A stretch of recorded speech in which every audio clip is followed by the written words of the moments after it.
You know, sometimes people accuse me of looking through rose-colored glasses. I guess every now and then, ladies and gentlemen, it's true. I'm Jeffrey Daugherty, the Christian Whistleblower, coming to you live from an undisclosed location deep in the heart of flyover country. I'm under the radar, but always over the top. Welcome back. Good to see you here.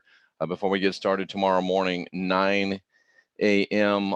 in the East, 8 a.m.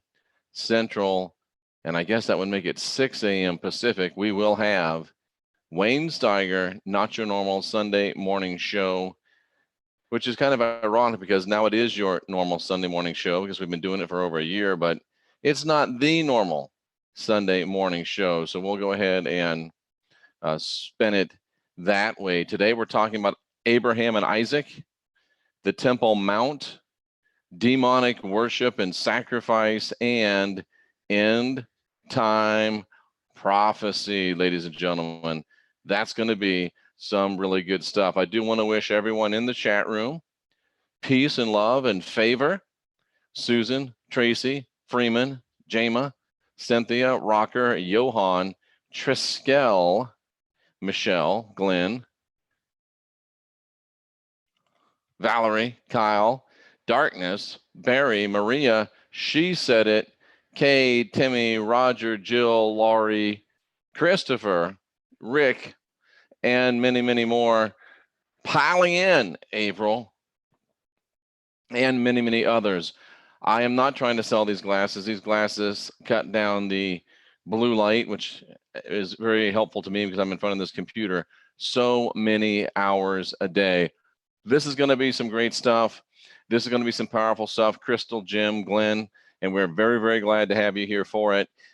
And the more I read, the more I study, the more I learn, the more I find what's going on, the crazier and crazier it seems, ladies and gentlemen, because, you know, it's not really easy to be the Christian whistleblower. I know I make it look easy, but it's not always that easy. It's tough. People take exception with you. People say bad things about you. People say mean things about you. People don't like you. I wake up in the morning, I have my coffee, I get told I'm everything but a nice guy. Well,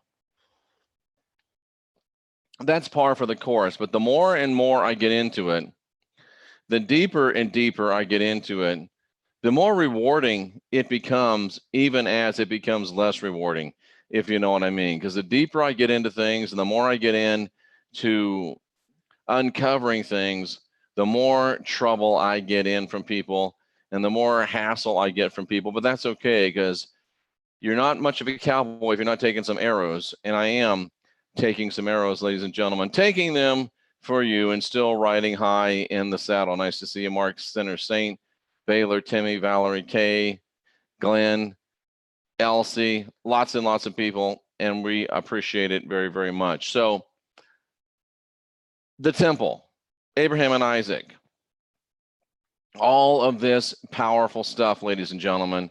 Let's go to it. Let's begin to talk about it.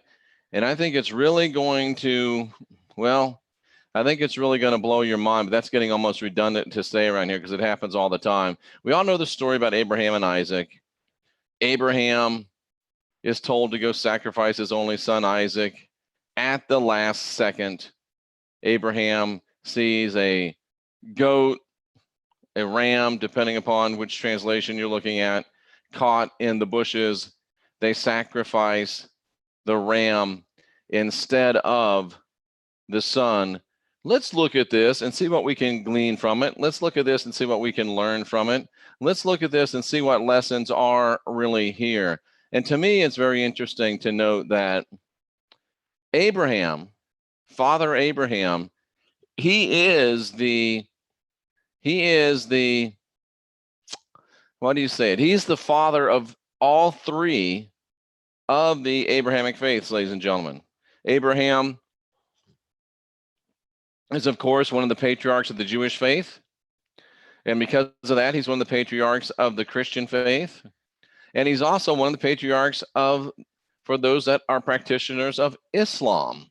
So Abraham is a foundational figure in all three of the religions that bear his name. They're called Abrahamic religions. So Abraham, he is a key in all three religions, and his early actions are key in all three religions.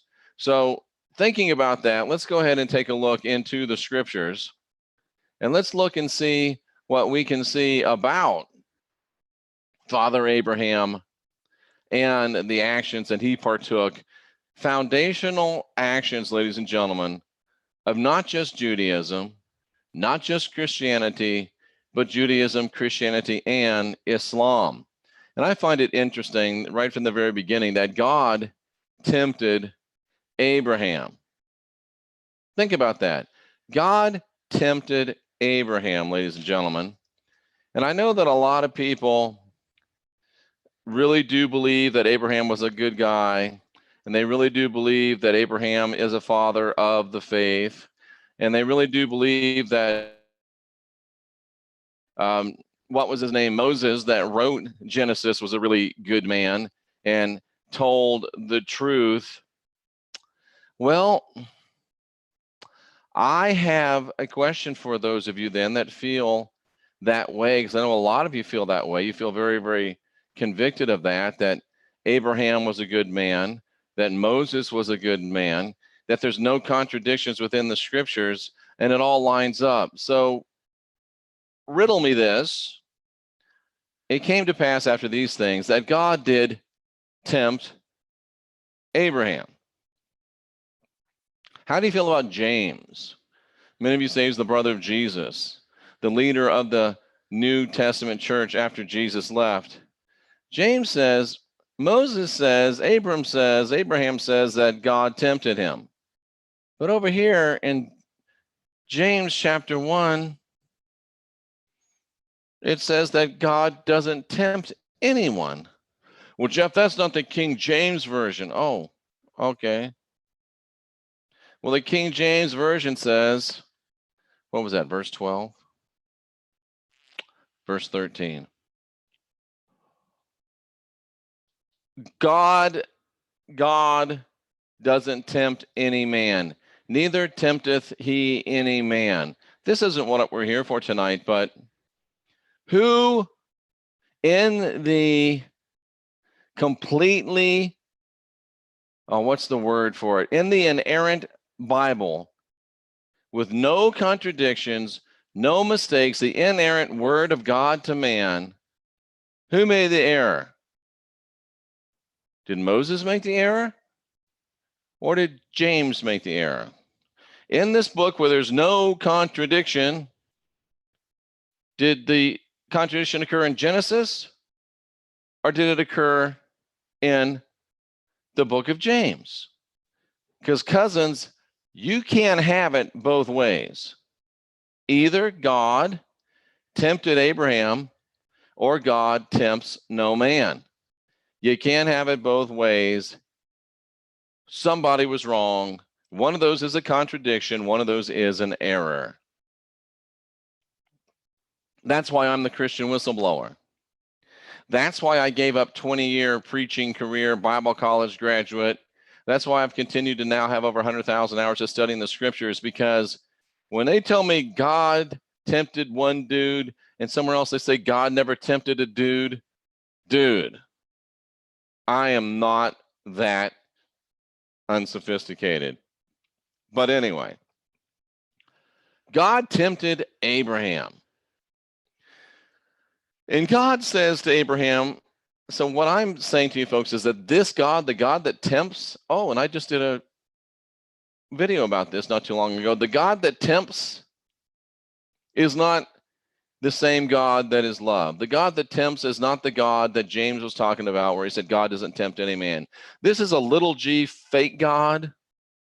And the God that doesn't tempt anybody, that's a big G real God. Let's move on. God says to Abraham, but it's so hard to move on because he says, take your son. He says to Abraham, take your son, your only son. Abraham's got one son. I have one son. And God says to Abraham, take your only son, Sacrifice him to me. Give me a burnt offering. What kind of a God asks a man to take his only son and offer him up as a sacrificial offering to him? What kind of a God has an ego so large that he has to tempt a man and cause him to think for many hours that he's going to make him sacrifice his only son? What kind of a God could even imagine such a thing as sacrificing a human being? What kind of God could even conceive of such a horrific practice as human sacrifice? But God said, offer your son as a human sacrifice. Oh, but wait a minute. I just remembered something. John 3:16, God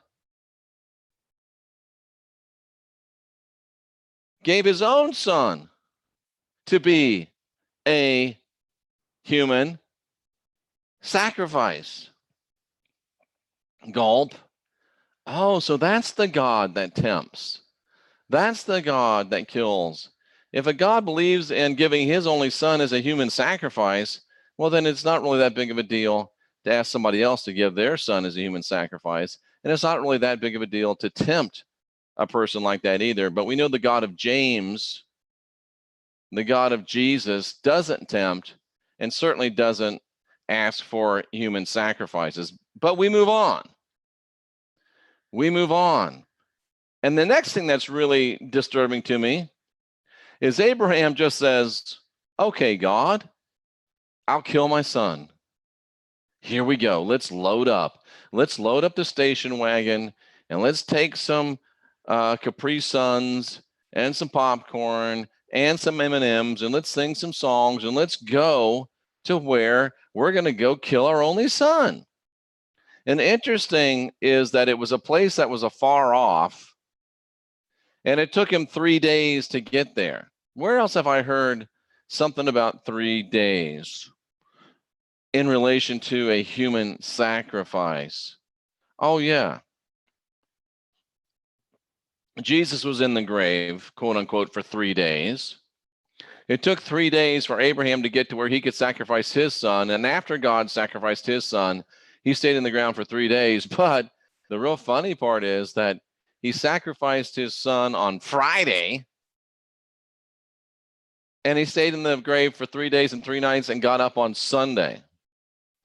Friday, Saturday, Sunday morning is already gone. Friday night, Saturday night, Sunday is already gone.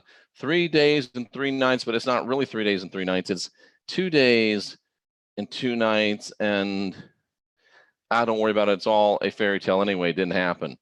But just saying, ladies and gentlemen, just saying. Why do I do what I do? You're beginning to see some of it. But here's the interesting thing. Abraham traveled 3 days to a place afar off. How about that? To a place afar off. And Isaac's walking along. Interesting, Isaac, forget the pictures, ladies and gentlemen. Isaac was probably about 32 years old when this took place. Jesus was supposedly 32 years old when the crucifixion took place. Ooh, but wait, there's more. 32-year-old Isaac looks around and says, I see the torch, I see the knife, I see the wood. Dad, I see the fire, I see the wood, but where's the offering? Where's the offering? And interestingly enough, it says lamb, but watch this, verse number 7 in the interlinear. 32 years old, you know he's going to figure it out sooner or later, right? Hey, wait a minute. Where's the lamb? And keep that in mind, he was 32 years old. He says, Dad, where's the lamb? Where's the lamb Where's the kid of the flock? The goat or the sheep? A kid of a flock, a sheep, or a goat? Any of those. Kid of the flock, sheep, goat. Keep that in mind. So he says, look, where is the lamb? Where's the kid? Where's the goat? Where's the one of the flock? And what does Abraham say to his 32-year-old son? God himself is going to provide a kid. God himself is going to provide a goat. God himself is going to provide a lamb. God himself is going to provide a kid. God himself is going to provide a kid for our sacrifice, Isaac. God himself is going to provide a kid for our sacrifice, Isaac. Don't worry.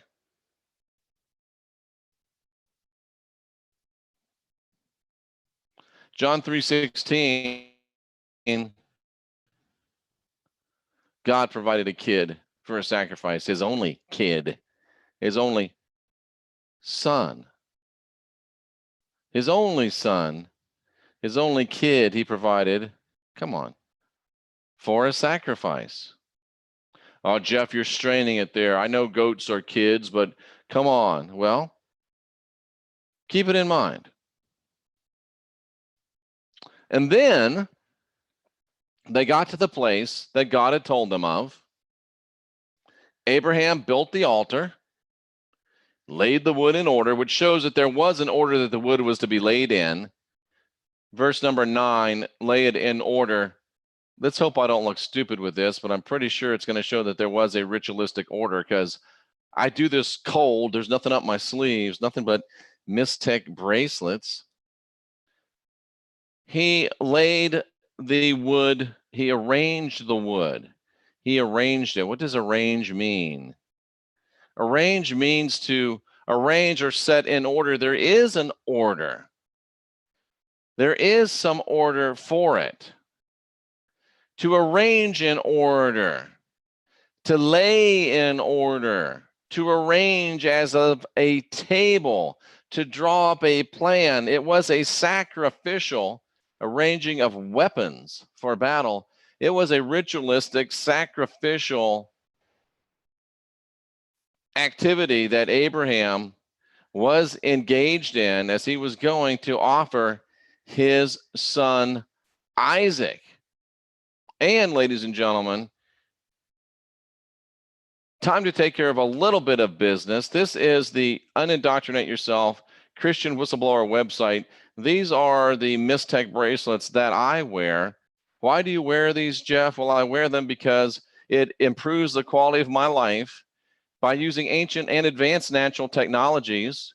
They're created and distributed and have been charged with the Earth's natural frequency, the Schumann resonance. Your body will naturally realign with the Earth's frequency, and you no longer have negative frequencies causing any disruptions. So your entire system gets a reboot. Everything feels better. I'm better at the gym, better sleeping, less sick, less fatigued. It's amazing stuff. If you want to get these Mystechs into your life, just click on the Mystech logo and then follow the directions. Click on the Mystech logo. Look at the different bracelets. If it was up to Halo and myself, Halo is the owner of the company, this is all we'd sell. The black silicone charged sports bracelet. But because you need to wear them 24 hours a day, 7 days a week, we've got all these beautiful products. So get the one that you like and that you know that you'll wear 24 hours a day, 7 days a week. Look at the price, see what it is. Go back to my website, and this is the only time that Plastic Jesus will ever do anything for you. Click on Plastic Jesus. He will magically, instantaneously transport you to the Mystech Save 20%. That's right, ladies and gentlemen. Save 20% input form, your name, your email. I want the sports bracelet. I want it in black. I want it large. I know it's $25, but you're going to give me a 20% discount, so it's just $20. And if you want to be proactive, just do this.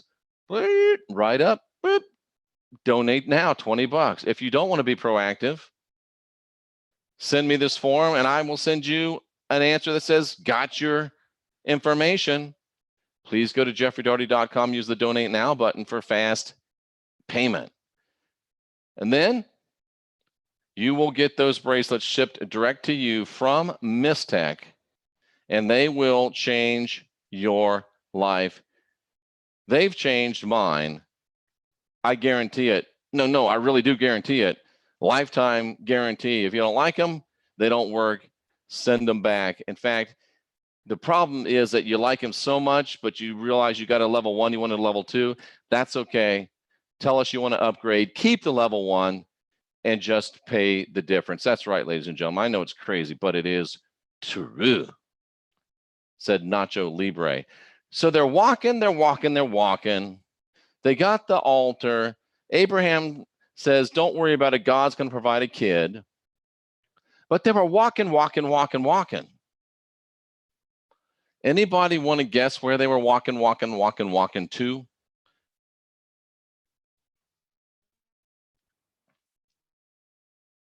Well, all biblical scholars, even those like me that have got the left foot of fellowship, they all agree that Abraham took Isaac, who again was 32 years old, to sacrifice him at the very site where the Holy of Holies in both the first and second temple stood. That's why he had him walk 3 days' journey. Because Isaac, 32-year-old Isaac, even though he didn't look 32 years old there, and it's kind of a strange position to be holding a boy's head in, but it's not what we're here to talk about. 32-year-old Isaac. I could say something like maybe there's a reason he decided not to sacrifice him, but I won't say that because that might be pushing the envelope a little bit. And you know the stories about shepherds, and I'm just saying, ladies and gentlemen. So they took him to the very place where the temple would stand and where the third temple will stand again. And just a fun fact, because we talked about God sacrificing his kid. The fun fact is that the Temple Mount where this happened, and where you wonder, does this happen? But where this happened, and where all the sacrifice of the first temple, all the sacrifice of the second temple, and where the sacrifice of the third temple, if they get it built, will happen, maybe 500 yards from where God killed his kid. How about that, ladies and gentlemen? Maybe 500 yards from where God killed his kid. Do I have your attention yet? So, Abraham was ready to kill his own son because he was tempted by God to do so. And another crazy thing, 32-year-old Isaac lays down on the altar and says, go ahead and kill me. Are you kidding me? How many of you have raised children that would do what you tell them to do, even if it meant killing them? Shame on you, because you didn't raise them to think for themselves. But shame on the people that raised you not to raise them to think for themselves. Shame on religion that taught us to do that. So here's a father ready to kill his own son. And before you get mad at Abraham, remember, it wasn't just Abraham who was ready to kill his own son.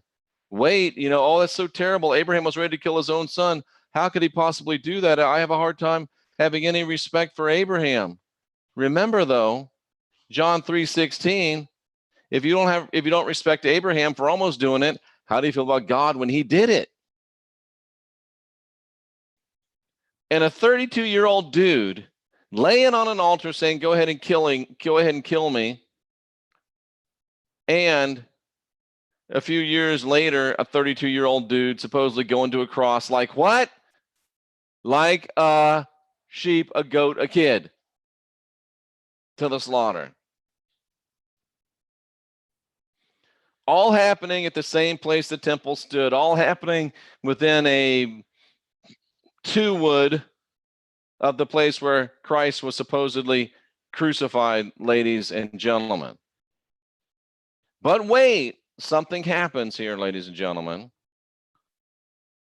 The angel of the Lord, the messenger of the God that tempts, the messenger of the God that asks for human sacrifice, the messenger of the God that kills babies, kills children, kills boys, kills girls, kills women, rips babies from wombs, would later paralyze and impregnate a lady, allegedly a 12, 13, 14-year-old girl, allegedly on Bethlehem. It didn't really happen, but he wants you to believe it did.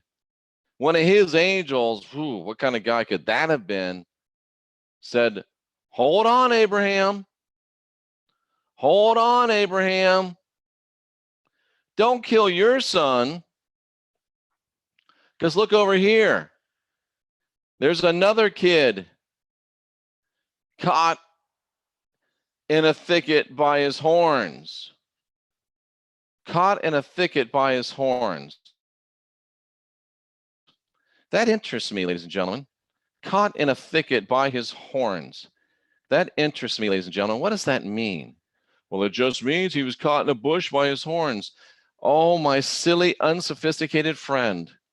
When will you learn to look behind what they tell you? When will you learn to look into the details? Because we all know the devil is in the details. So in a thicket, in a sabak, which is kind of almost the name of Spock's dad on Star Trek. He was interwoven. Well, what is interwoven? Tangled, wrapped around, interwoven. What is interwoven? Ropes are interwoven, aren't they? I'm just saying ropes are interwoven.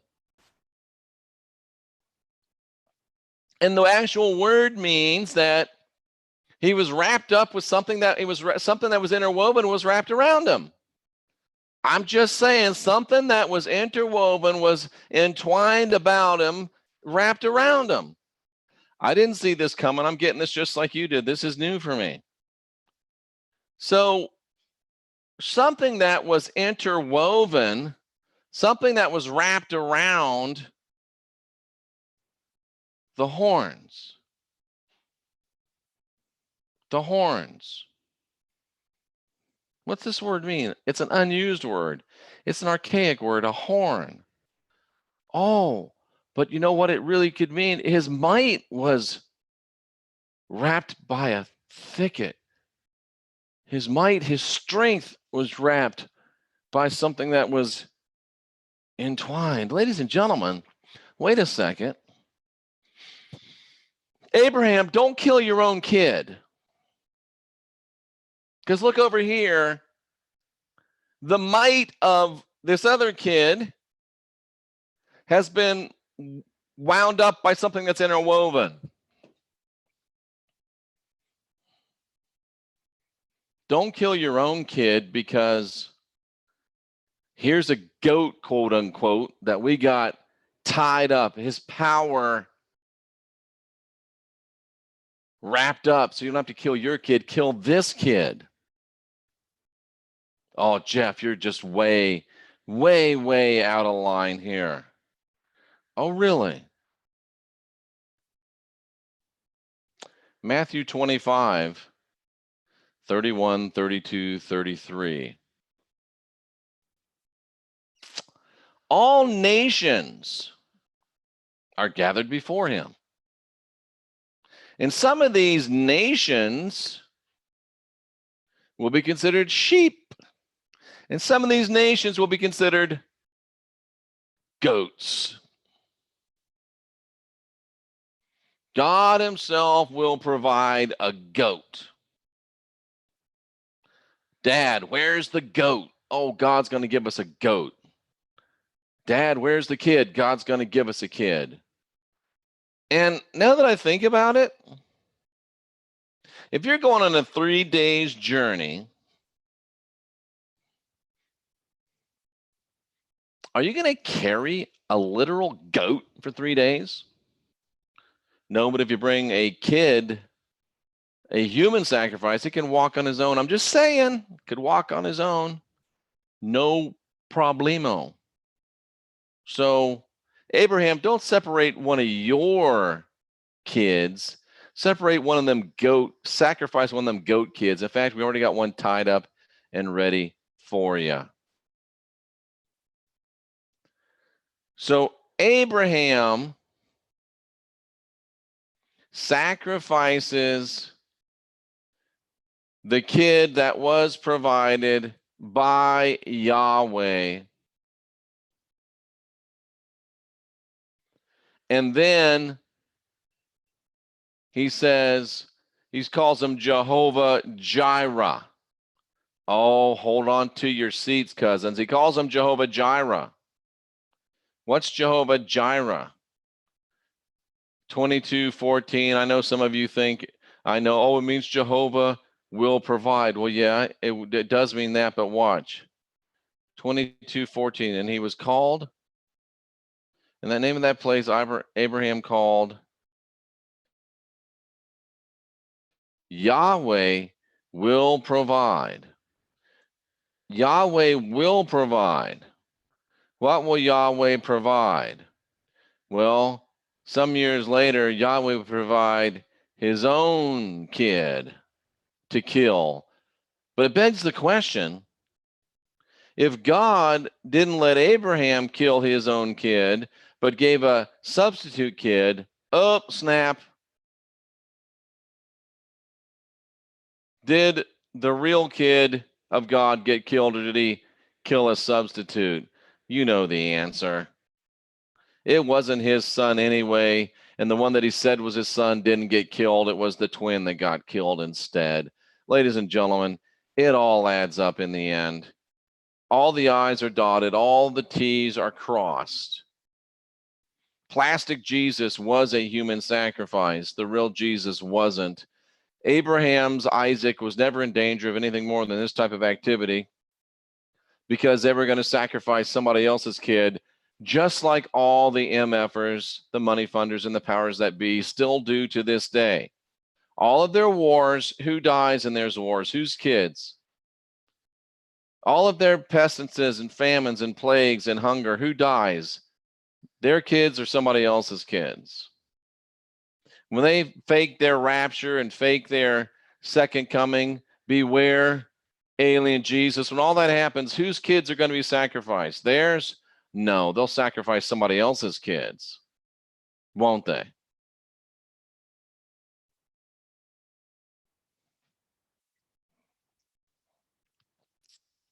It started out with human sacrifice on the very place where God would sacrifice a substitute kid, where the temple would sacrifice kids and goats by the millions. All three of the religions, Abraham is the father of, they're all three blood-stained, blood-soaked human sacrifice religions. Isn't it about time? Isn't it about time we quit following these bloody religions? God's nothing but Charles Manson, getting somebody else to do his wet work for him. They've been human sacrificing from the beginning. They're still doing it now, and they want to restart that third temple so they can bring in their head demon. And I'm going to have to go back and redo that study about Abraham and Isaac to show you that, about, Cain and Abel, to show you that it was human sacrifice, because basically people are too lazy to go back and watch the video again. So I'll do it again. That's okay. Why are you doing this, Jeff? Why are you telling us all this? Because I want you to know that you love God. You love Jesus. You want to be a good person. You want to be a better person. You want to help the world. And you think that this God of the church that you go to and of the Bible that you read is the real God. He's not. He's a usurper, a liar, a devil. But within the pages of your Bible, if you look long enough, if you look hard enough, If you look diligently enough, if you learn to do what I do, you'll find within this book the real God. You'll find within this book the real truth. You have to go through about almost 8 out of every 10 words is dung, but there's some diamond in there. And you'll find out that it's not really God you want to give up on, it's religion. And you will find out that God is love, just not the God of the Bible. You will find out that Jesus is the Prince of Peace, just not plastic Jesus. You will find out that there is a way that leads to life and life more abundantly. You will find there are ways and truths that lead back to the Father. It's just not the ways and the truths that you've been told. It's just not the ways and the truths that you've been sold, ladies and gentlemen. Did you really think it was going to be easy? Nothing worth having is easy. Did you really think freeing yourself from the fear and guilt control matrix was going to be easy and smooth and no problem? No, it takes some work. And we are in that business, ladies and gentlemen. And that business is booming. Trust me. We don't need the God of sacrifice, blood, killing, because we're divine, we're sovereign, and we are free, ladies and gentlemen. I'm Jeffrey Daugherty, the Christian Whistleblower. I'll probably bring some more podcast excellence later tonight. We will have Wayne Steiger in the morning for the Not Your Normal Sunday program. Warrior Queen, who you see in the chat room, had a little show today. She's up against it a little bit with her food kitchen, her food pantry. I sent her $50 today through her PayPal. Warrior Queen, please put your PayPal address into the chat room. If you want to help, please send her to this PayPal address that she's about to put on in the chat room so you can help her feed people and can help be the difference in people's lives, ladies and gentlemen. So Warrior Prince, Warrior Queen, I forgot she gave herself a promotion. Warrior Queen, please put your name. There it is, graphic393@yahoo.com if you'd like to donate to the food pantry of Warrior Queen. And until later on tonight, remember, ladies and gentlemen, it's time to guide your own spirit, master your own ascension, and be your own guru. It's time to do the inside job. We are the last generation of real humans. Haven't we been lied to long enough? And isn't it time for us to get busy?